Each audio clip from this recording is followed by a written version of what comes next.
Hey guys, hope everyone is doing well. Sorry about this kind of weird camera sun angle with the fence, but I was out on a walk and I really like to try and vlog outside if I'm outside or doing something.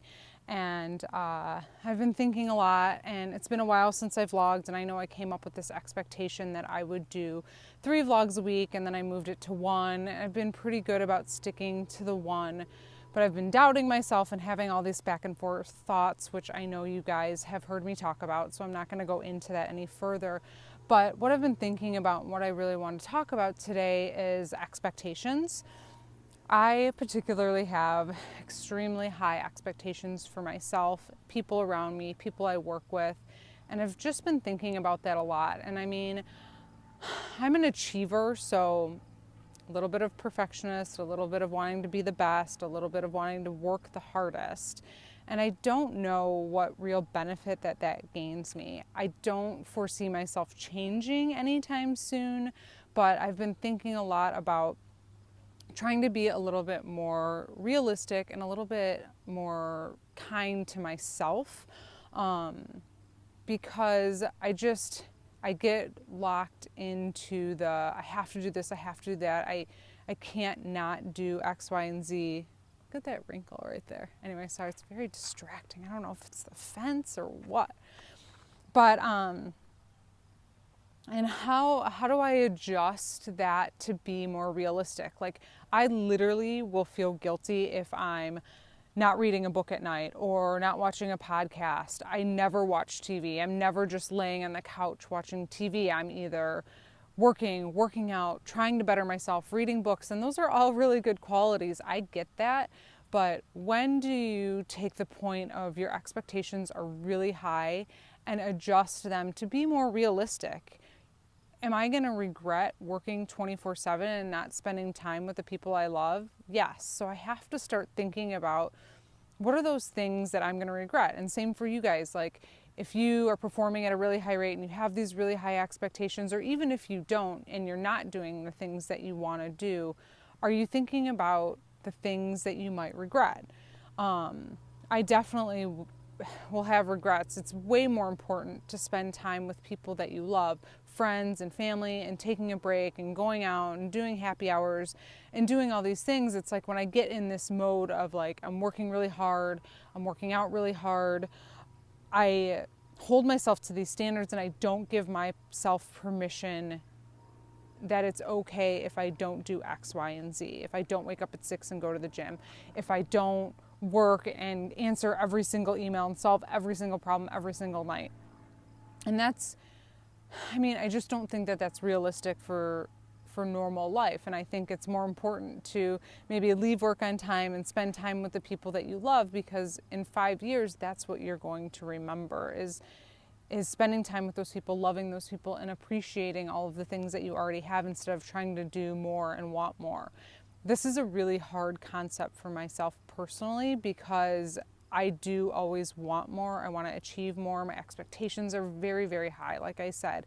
So I'm working on this place of how do I still achieve and feel good about my achievement, but also get to this kind of softer place where I'm spending more time and making more effort to be with the people that I love and give them the time that they deserve and the time that I deserve with them, because at the end of the day, that's what matters most. And I don't want to die with regret. And I think I would regret working every night until 10 p.m. when I could be spending time with the people that I love the most.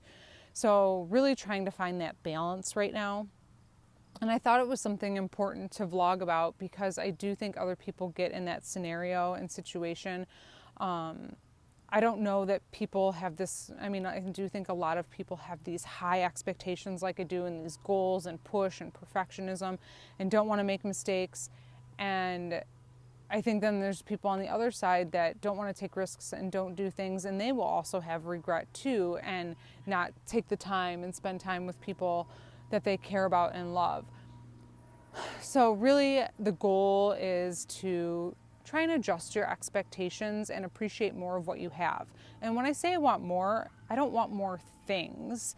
I want to achieve more. I want to read books. I want to learn. I just have this hunger that I don't know how to satisfy unless I'm learning and creating and doing things and achieving at work and answering every single email and completing every single project on time.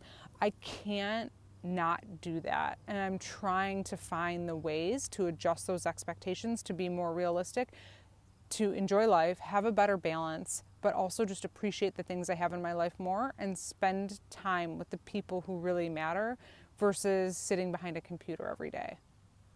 Again, I do think easier said than done at this point in my life too, because I'm trying to work on this vlog. I'm trying to get to this next level. But as I looked back, I always have been like this. I had to get a master's degree while working full time. I, always have had to be this achiever who does really well in workouts and gets to work first and leaves work last. And I feel over the past couple of years I've gotten a little bit better in some of those spaces, but at the end of the day, you have to think in 5 years what's going to matter. And it's not going to matter if I stay at work till 7, 8, 9 o'clock answering emails, or I'm laying in bed answering emails. I'm not going to remember that, and that's probably not going to make an impact on the world. So for me, new goal is to try and be a little bit more realistic with my expectations, still performing at a high rate because I thrive off of that, but giving myself a break when my shoulder hurts or my knee hurts in workouts, and giving myself a break if I don't have every single problem and project solved, and trying to spend more time with the people that I care about and love. So that's going to be very hard for me, and I feel like vlogging about it will help keep me a little bit more accountable. And I think it's an important message to share because I'm sure some of you guys are going through that too. So I hope you like this vlog. I hope it had some resonates with you, has some sort of meaning. But at the end of the day, think about the things that you're going to regret and what is going to matter in 5 years. And I definitely think spending time with those people that I love and care about is going to mean way more in 5 years than sitting on my computer till 10 o'clock every night. Today's a perfect example. I woke up early and went to yoga, which was great and awesome for me and gave me that kind of hour to think, and then started working at 8 a.m., didn't leave work till 7. I'm on this walk right now. I haven't eaten dinner. I feel guilty because I have emails and content in my inbox that I really want to read. I have a book I'm trying to read. I'm listening to this podcast, and it's almost too much. So I have to figure out how to silo those things better. And I give that advice to you too, and I'll work on that, and I'll try to vlog on it more. But how to maybe do like Monday I read, Tuesday listen to podcasts, Wednesday I spend time with friends and family, just something to silo my time out better to achieve at a better rate, but also to be more realistic and still feel like I'm achieving all the goals that I want to achieve. So have a great night, you guys. Please subscribe and like this video. I'm not going to share them on my personal Facebook page anymore. I did post that last week. I just don't want to bombard people. So I do have a business page, Melissa Boudreau, on Facebook, and then I'll share the links on all my other social channels. So please like, subscribe, share if this is any interest in, with you. I am also, again, high expectations. I am also looking at starting a podcast on endometriosis and just talking with women about their stories, because I do really feel that that will help other women. So I think I'll start with podcasts on endometriosis. I want to keep the vlog around health, nutrition, just kind of epiphany thoughts like tonight. And so I really appreciate you watching this. I'm going to try and vlog a little bit more, but again, the whole point of this vlog is to not overdo it. So we'll see how that goes. I've had a lot of thoughts. I have 50 vlogs planned that I want to do, but really I've been most motivated to do it when I have these thoughts in my head and I just have to get them out and want to share them with the world. All right, thanks guys. Please subscribe. Please give me a thumbs up on this video. It'll help more people see it. And I really appreciate you watching. I really appreciate everyone who has subscribed so far, and have a great, great night. Thank you.